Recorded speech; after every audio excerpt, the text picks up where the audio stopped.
Vamos a hacer un ejemplo sobre Eclipse para ver definitivamente cómo se implementa todo. El ejemplo es parecido al que acabo de contar ahí en la pizarra, lo voy a poner directamente ya en Eclipse para que veamos qué queremos hacer. Fijaros, lo que queremos hacer es lo siguiente. Tengo dos strings, uno en español y el otro es en inglés, lo he hecho directamente aplicando el Google Translator, y me interesa ver si la frecuencia de aparición de los caracteres en español y en inglés es distinta. Es decir, tengo una frase, no es muy larga, pero bueno, evidentemente podría haberlo hecho tan larga como yo quisiera, en español, una frase que significa lo mismo o más o menos en inglés, y lo que yo quiero construir, fijaros, lo tengo aquí invocando al método, es un método, en este caso un método estático, que devolverá un map de character integer, al cual le pasaré la frase en español y la frase en inglés, y me devolverá un contador de los caracteres en español y en inglés. Eso es lo que yo quiero hacer, insisto.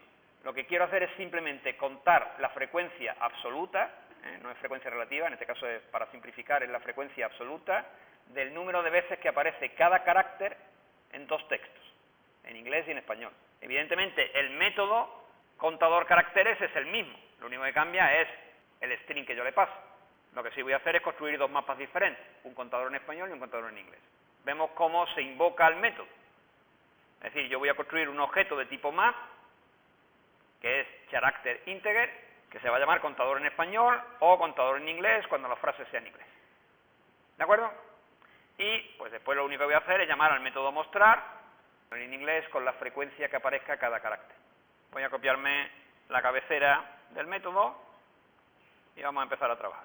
Como habéis visto, se va a llamar contador de caracteres, recibe un string, que voy a llamar S, y será un método, por supuesto, público, y como está dentro de un programa test, lo voy a hacer mediante un método estático.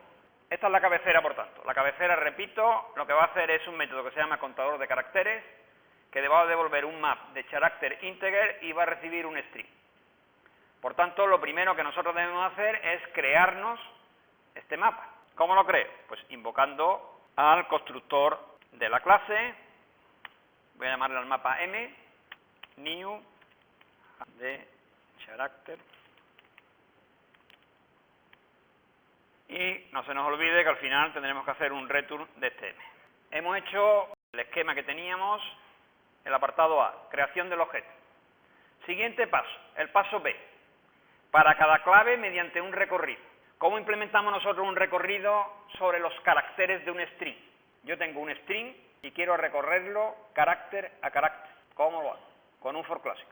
Muy bien. ¿Hasta cuándo? El número de caracteres de ese. Ese es el parámetro que le pasa como argumento. ¿Cuál era la función que nos daba el número de caracteres de length? Tenemos un for clásico. Si en vez de un string de caracteres hubiera sido una lista, lo hubiéramos recorrido con un for extendido, que es mucho más cómodo. Pero el string no se puede recorrer con un for extendido. Hemos hecho el paso B. Cada clave será cada uno de los caracteres. ¿Cómo se accede a cada uno de los caracteres que tiene el string? ¿Como si fuera un array? No. Hay un método de string, se llama charadd. Por lo tanto, yo voy a hacer character c igual a s.charadd, en este caso de i. Ya tengo cada uno de los caracteres que voy a ir recorriendo. Ahora preguntamos, según el siguiente paso, preguntamos si la clave ya está, mediante el método containSKey. Por lo tanto, yo pregunto if m es el map. Fijaros que ya me sale, como siempre, la ayuda de lo que voy a hacer. ContainsKey, en este caso, el carácter C. Si el carácter C ya estaba en la aplicación, o en el map, nosotros obtenemos el valor que ya estaba en el map. ¿Cómo obtenemos el valor? Mediante el método get. Entonces, m get de C. ¿Eso qué nos devuelve? Nos devuelve un integer. Por lo tanto, pongo aquí integer, pues yo qué sé, n por ejemplo, m.getC. Ya he obtenido el valor. Ahora tengo que actualizarlo. ¿En qué consiste la actualización de este valor? Sumarle 1. Bueno, pues esto lo podemos hacer de muchas formas, por ejemplo, así. ¿Es obligatorio hacer el put? Sí, en este caso es obligatorio hacer el put, porque al hacer n++, el objeto de tipo integer que estamos en el conjunto final sigue siendo el mismo, puesto que esto es inmutable, integer es inmutable. Por tanto, ahora es obligatorio hacer el put, mput de la clave C y del valor. Inmutable es un tipo de objeto en Java que si lo modificas se crea otro nuevo. Es decir, cuando tú haces n++, el entero n desaparece y se crea uno nuevo que se llama n también con el nuevo valor. Para que quede claro. Imagínate que n es de tipo íntegro y lo que tenemos es un valor 1. Cuando yo hago n++, evidentemente n vale 2.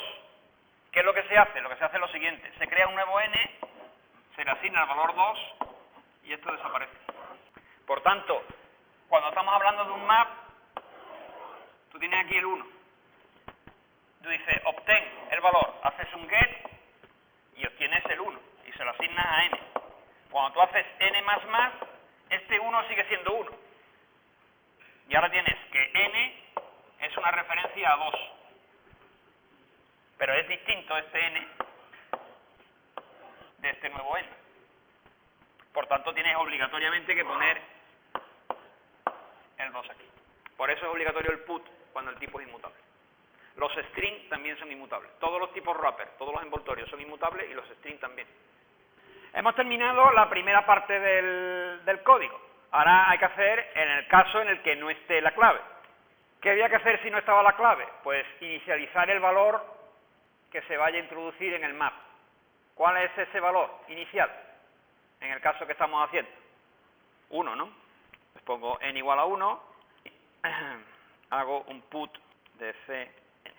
Esto termina el for, y una vez que termine el for, pues nosotros devolvemos. Porque estamos haciendo un contador. Entonces, la primera vez que aparezca un carácter, pongo el contador a 1. Si queréis lo ponemos a 0, pero siempre habrá uno menos. ¿Lo probamos? Pues aquí tenéis la frecuencia absoluta, aparece cada uno de los caracteres, el número de veces que aparece. Por ejemplo, la G aparece 2 veces, el blanco aparece 107 veces, la D 43 veces, la E 75, etcétera, etcétera, etcétera. Fijaros que están puestas en minúscula y en mayúscula. Si quisiéramos que fueran lo mismo las mayúsculas que las minúsculas, es decir, que no distinguiera entre la E mayúscula y la E minúscula, lo que podríamos hacer es modificar la cadena para que todos fueran mayúsculas, por ejemplo. Eso es un método de Java que se llama toUpperCase. Lo que hacemos es convertir todas las frases a mayúsculas y si ahora lo volvemos a ejecutar, aparecerían solo las mayúsculas, es decir, los caracteres se hubieran unido mayúscula y minúscula. Sale, como veis, entre llaves, el elemento del conjunto inicial y su clave.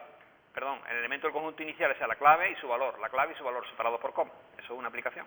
Una lista de pares, clave-valor. Claro, como están en frecuencia absoluta, no es fácil de ver si los caracteres se repiten lo mismo en español o en inglés, además de que, bueno, el texto era muy corto. Si el texto lo hiciéramos más largo y además, en vez de frecuencia absoluta, pusiéramos frecuencia relativa, podríamos ver si la frecuencia de aparición en inglés o en español es distinta.